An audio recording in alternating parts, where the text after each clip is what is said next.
रही है। इस वक्त की बड़ी खबर हम आपको बता दें, जो कहा जा रहा था कि पाकिस्तान से बदला लो सरकार, हमारा सिद्धांत है हम घर में घुस के मारेंगे, हम घर में घुस के मारेंगे। जो बालाकोट ऑपरेशन था उसके बारे में देश की जनता के साथ बहुत बड़ा झूठ बोला गया। ये बहुत बड़ी बात है। और आज का सबसे बड़ा सवाल दोस्तों, कि एयर स्ट्राइक और सर्जिकल स्ट्राइक के बाद क्या इस्लामाबाद पर हमले से ही सुधरेगा पाकिस्तान? इस बात को पूरी तरह डे वन से जानते थे। बालाकोट में क्या हुआ, भारत की सामरिक स्थिति क्या है, हमारी वायुसेना की ताकत क्या है, हमने वहां उनका F-16 गिराया कि नहीं गिराया, उनके 300 लोग मारे कि नहीं मारे, भारत के लिए एक रक्षात्मक झूठ का कवच बनाए रखने में मदद कर रहे हैं। पाकिस्तान पर हिंदुस्तान ने हमला किया तो सवाल पूछने लगे, ऐसे लोग देशद्रोहियों पर सवाल कब करेंगे? सुहासिनी सुब्रमण्यम स्वामी जो भारतीय जनता पार्टी के सांसद और नेता हैं, उनकी पुत्री हैं, बहुत बड़ी पत्रकार हैं, द हिंदू में विदेश मामलों की संपादक है, कि उनको भी ये पता था, तमाम इंडिपेंडेंट एक्सपर्ट्स को पता था उस समय ही जब बालाकोट ऑपरेशन हुआ था। इस वक्त की सबसे बड़ी खबर, पाकिस्तान पर भारत ने की है बड़ी कार्रवाई। 1000 किलो बम गिराए गए हैं। 12 मिराज 2000 से पाकिस्तान पर बमबारी हुई है। 10 मिराज विमानों का टेरर कैंपों पर हमला। ये लगातार जो खबरें आ रही है, इससे भारत की स्थिति पाकिस्तान के सामने और चीन के सामने बहुत कमजोर होकर एक्सपोज हुई है, क्योंकि उसमें हमारा एक जहाज मारा गया था, हमारा आदमी उनके यहां गिरा, उसको चोट लगी, वो पकड़ा गया, बाद में छोड़ा गया।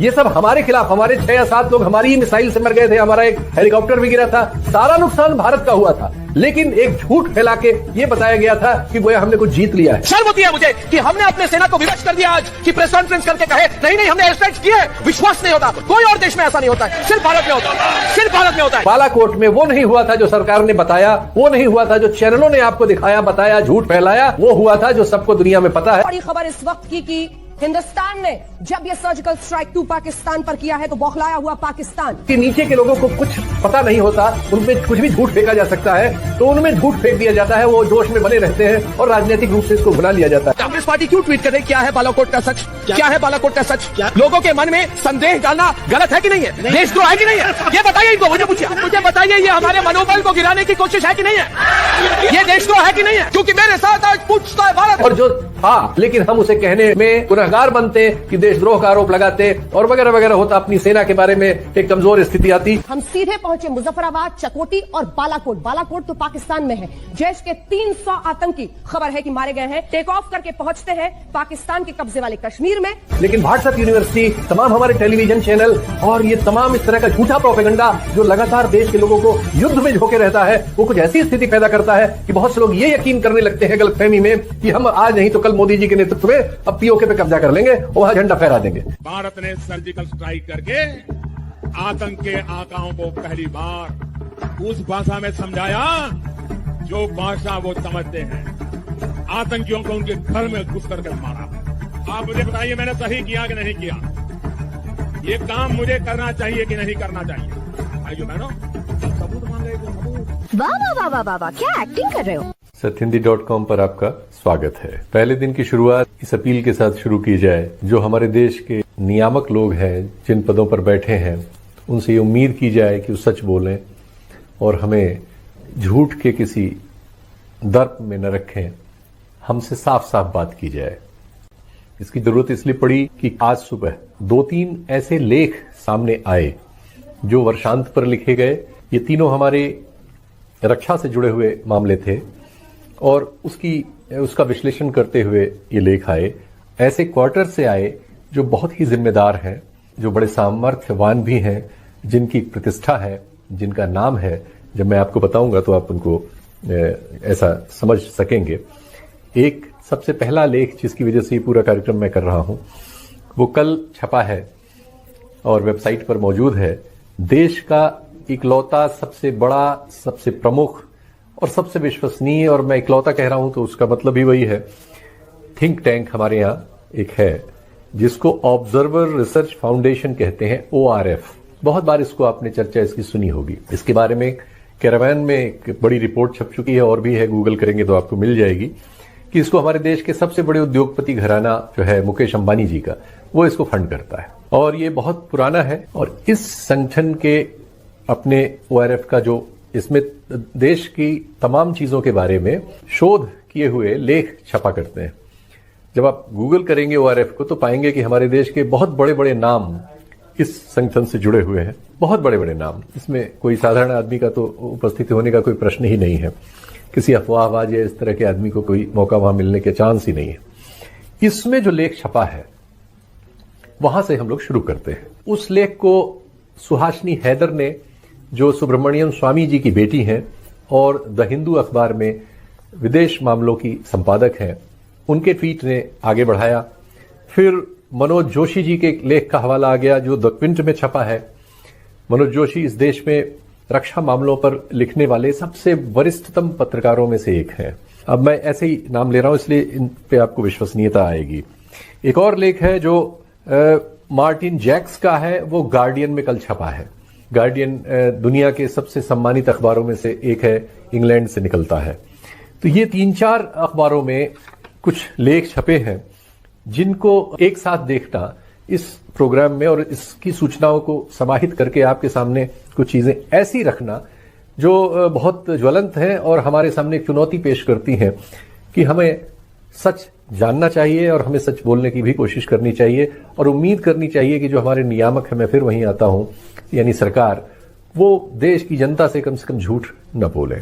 तो जो पहली बात मैं ORF से शुरू करता हूं, ये ORF फाउंडेशन का कल का लेख है, सीमा सिरोही ने इसको लिखा है। अब इसमें जो बड़ी बात है जिससे मैं आपको शुरू करना चाहता हूं, उनका ये कहना है कि साल की शुरुआत ही एक बड़े झूठ से हुई जब देश की जनता को बालाकोट के मामले में गलत बयानी की गई। ये बहुत बड़ी बात है। आप जानिए कि उस समय इस मामले को लेकर ये हमारे यहाँ तो हर बात देशभक्ति और देश प्रेम हो जाती है, झूठ भी देशभक्त देश प्रेम हो जाता है, सच बोलना भी देश द्रोह हो जाता है।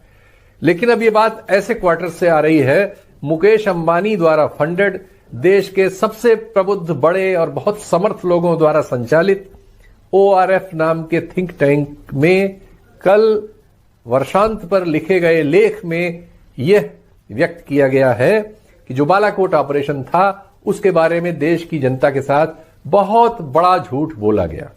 आप जानिए कि उस समय जब ये सवाल हो रहे थे तो ये कहा जा रहा था कि जो भी ये सवाल करता था वो देशद्रोही करार दिया जाता था। अब ये बाकायदा ऑन रिकॉर्ड है और वो कहती हैं अपने लेख में, सीमा सिरोही, कि अमेरिकन इस बात को पूरी तरह डे वन से जानते थे, लेकिन वो अपने अंतर्राष्ट्रीय कारणों से भारत के लिए एक रक्षात्मक झूठ का कवच बनाए रखने में मदद कर रहे थे। ये अपने लेख में उन्होंने लिखा है कि अमेरिकन को हिंदुस्तान की हर बात पता थी, बालाकोट में क्या हुआ, भारत की सामरिक स्थिति क्या है, हमारी वायुसेना की ताकत क्या है, हमने वहां उनका F-16 गिराया कि नहीं गिराया, उनके 300 लोग मारे कि नहीं मारे, इसमें सारी बातें अमेरिकन को पता थी। लेकिन अमेरिकन न ये इधर की कुछ कह रहे थे न उधर की कुछ कह रहे थे। भारत जो भी कह रहा था उसको वो एक छद्म आवरण दे के डिले कर रहे थे सच को।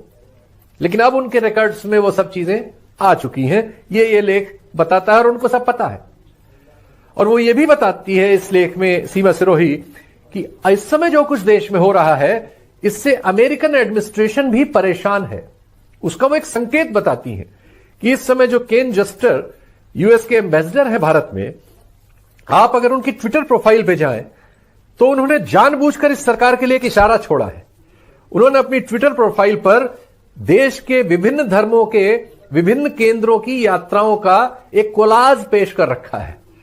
यानी वो ये दिखाना चाहते हैं हमारे देश के हुक्मरानों को, एक विदेश मंत्रालय के जरिए एक मैसेज दे रहे हैं कि ये देश बहुत सारे धर्मों को एक साथ लेकर एक साथ चलने वाला, बहुत सारी सांस्कृतिक विविधताओं को एक साथ लेकर एक साथ चलने वाला देश है। वो नहीं है जो इस देश के शासक इस समय जो बन गए हैं लोग, जो बनाना चाहते हैं, जिस तरह का वो बनाना चाहते हैं और जिस तरह की चीजें वो कर रहे हैं या कह रहे हैं। तो ये इशारा है, उनके उस लेख में उसका उल्लेख है। उन्होंने बहुत साफ साफ लिख दिया है, ये अंबानी का थिंक टैंक लिख रहा है, मुकेश अंबानी का, कि Washington can see that there is little money in India's budget to take spectacular initiative और बाय न्यू सिस्टम्स। ये डिफेंस के लिए लिख रही हैं कि उनको पता है कि हमारी जेब में पैसा ही नहीं है, उनको हमारी असलियत बाकायदा पता है।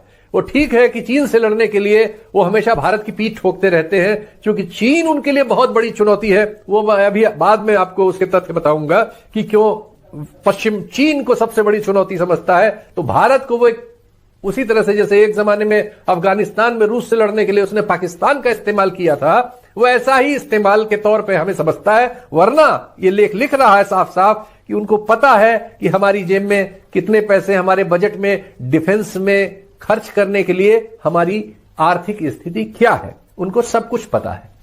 ये लेख बहुत निर्मम तरीके से लिख रहा है।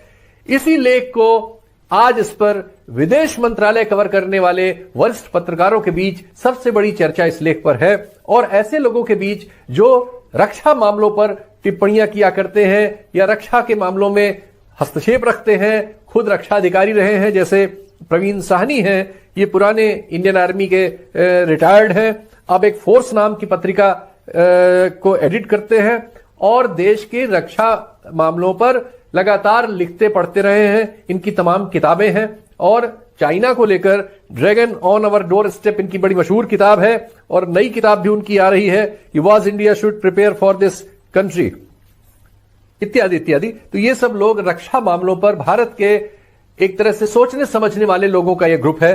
अब सुहासिनी का आप ट्वीट देखिए जरा। सुहासिनी सुब्रमण्यम स्वामी जो भारतीय जनता पार्टी के सांसद और नेता हैं, उनकी पुत्री हैं, बहुत बड़ी पत्रकार हैं, द हिंदू में विदेश मामलों की संपादक हैं, और जिस परिवार में उनकी शादी हुई है वो उनके ससुर इस देश के विदेश सचिव रह चुके हैं।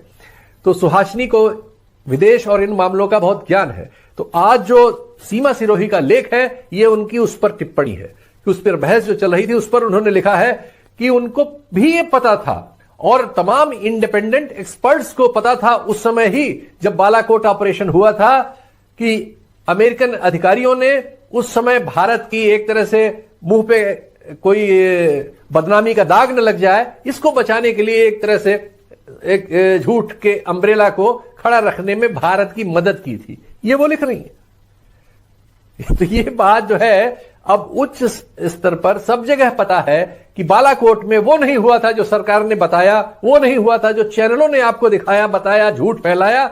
वो हुआ था जो सबको दुनिया में पता है, और जो था लेकिन हम उसे कहने में और कहने में गुनहगार बनते कि देशद्रोह का आरोप लगाते और वगैरह वगैरह होता, अपनी सेना के बारे में एक कमजोर स्थिति आती। लेकिन प्रवीण साहनी ये कह रहे हैं कि उन्होंने तभी कहा था कि इससे भारत की स्थिति पाकिस्तान के सामने और चीन के सामने बहुत कमजोर होकर एक्सपोज हुई है, क्योंकि उसमें हमारा एक जहाज मारा गया था, हमारा आदमी उनके यहां गिरा, उसको चोट लगी, वो पकड़ा गया, बाद में वो छोड़ा गया। ये सब हमारे खिलाफ, हमारे 6 या 7 लोग हमारी ही मिसाइल से मर गए थे, हमारा एक हेलीकॉप्टर भी गिरा था, सारा नुकसान भारत का हुआ था। लेकिन एक झूठ फैला के यह बताया गया था कि गोया हमने कुछ जीत लिया है, और उस झूठ से अगला झूठ अब यह बताया जाता है कि हम अब पीओके के लिए तैयारी कर रहे हैं। इस समय लगातार व्हाट्सएप पर और तमाम तरह के इस तरह के जो मीडिया है जो रात दिन पाकिस्तान हिंदुस्तान करते रहते हैं, उनके लिए एक तथ्य मैं लगा देता हूं पहले। अब जरा ये देखिए स्क्रीन पर, आज साल के पहले दिन भारत और पाकिस्तान ने लगातार पिछले 30 सालों की एक रवायत को आगे बढ़ाते हुए दोनों देशों के बीच जो हमारे न्यूक्लियर हथियार हैं, एटम बम जहां रखा जाता है, जहां से चलाया जाता है, जो जिस मिसाइल से चलेगा या जिस जहाज से चलेगा, वो सारी इंफॉर्मेशन एक दूसरे को शेयर की है। यानी ऊपर के लेवल पर क्या होता है और नीचे क्या बताया जाता है, बहुत बड़ा फर्क है। लेकिन ये एक अच्छी बात है कि 30 साल से चल रही रवायत को इस साल भी साल के पहले ही दिन पालन किया गया है। तो पहले इस सच्चाई को जान लीजिए। इसलिए इन्होंने जो प्रवीण साहनी ने लिखा है कि हमारे यहां लोगों को यह भरमाया जा रहा है राजनीतिक कारणों से कि हम पीओके पे जैसे कब्जा कर लेंगे या हम अपनी सेना को उसके लिए तैयार कर लेंगे। उन्होंने कहा कि चूंकि नीचे के लोगों को कुछ पता नहीं होता, उनमें कुछ भी झूठ फेंका जा सकता है, तो उनमें झूठ फेंक दिया जाता है, वो जोश में बने रहते हैं और राजनीतिक रूप से इसको भुना लिया जाता है। लेकिन व्हाट्सएप यूनिवर्सिटी, तमाम हमारे टेलीविजन चैनल और ये तमाम इस तरह का झूठा प्रोपेगेंडा जो लगातार देश के लोगों को युद्ध में झोंके रहता है, वो कुछ ऐसी स्थिति पैदा करता है कि बहुत से लोग ये यकीन करने लगते हैं गलतफहमी में कि हम आज नहीं तो कल मोदी जी के नेतृत्व में अब पीओके पे कब्जा कर लेंगे और वहां झंडा फहरा देंगे। तो ये जो एक झूठ का बहुत बड़ा आडंबर था, क्योंकि उस समय हमारी भावनाएं इतनी उत्तेजित थी, एक युद्ध जैसा माहौल था, उस समय ये बातें कहने का वक्त नहीं था। लेकिन अब हम जब नया साल शुरू कर रहे हैं, चुनाव भी लोकसभा का हो चुका है, उससे जो फसल काटी जा सकती थी काटी जा चुकी है, तब कम से कम हम इन तथ्यों को उन विशेषज्ञों के खुद लिखे कहे बोले तर्कों और सत्य के साथ हमें समझना जरूर चाहिए। दूसरे, हमारे यहाँ एक बहुत बड़ी झूठ, वो भी एक बहुत बड़ी प्रचारित है। कई बार हमको चीन के सामने हमारे टेलीविजन चैनल, और आजकल तो कम हो गया है, लेकिन एक जमाना था कि चाहे जब वो बेचारे एक ठेले वाले की जो लड़ी बेचता रहता है छोटे बल्ब वाली, उसको ठेला उलट के और चीन को हरा दे रहे थे। नशे से भी ज्यादा खतरनाक है अंधभक्ति। अंधभक्त नहीं, देशभक्त बनो।